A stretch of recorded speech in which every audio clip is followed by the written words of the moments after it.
Donald Trump and Malcolm Turnbull have a lot in common.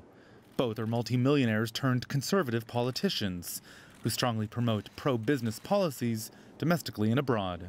But while the Australian Prime Minister is a vocal proponent of the multinational Trans-Pacific Partnership Agreement, the U.S. President pulled out of TPP negotiations during his first month in office.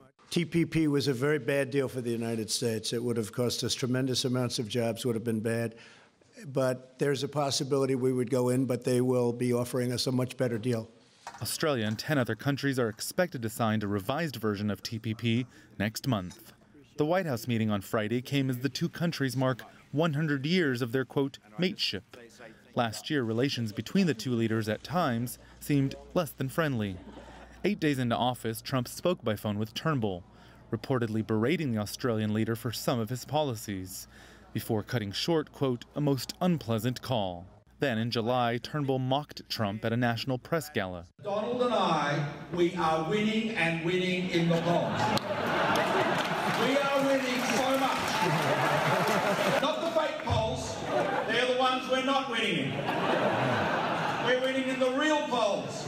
On the world stage, the two leaders have managed to find common ground, a tough approach towards Pyongyang, but appear to disagree on how to best deal with an emerging China. There are people that want to try to paint the United States and its allies like Australia as being against China in some sort of rerun of the Cold War. That is not appropriate, it's not accurate. We see China's rise as being overwhelmingly a positive for the region and for the world. China's tough. They're getting stronger. They're getting stronger to a large extent with a lot of the money they've made from having poor leadership in the United States. I believe in reciprocal trade. If they do something to us, we do something to them.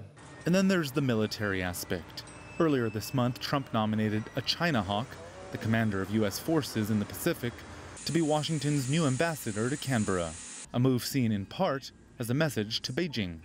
Still, Trump lauded his personal relationship with Chinese President Xi Jinping and said relations between the U.S. and China are better than ever. Turnbull's relationship with China, Australia's biggest trading partner, is a bit rockier. In December, the Prime Minister said his government would introduce new measures to prevent alleged Chinese interference into Australian politics. Beijing rejected the allegation and lodged a formal complaint. Rowie Ruttenberg, CGTN in Washington.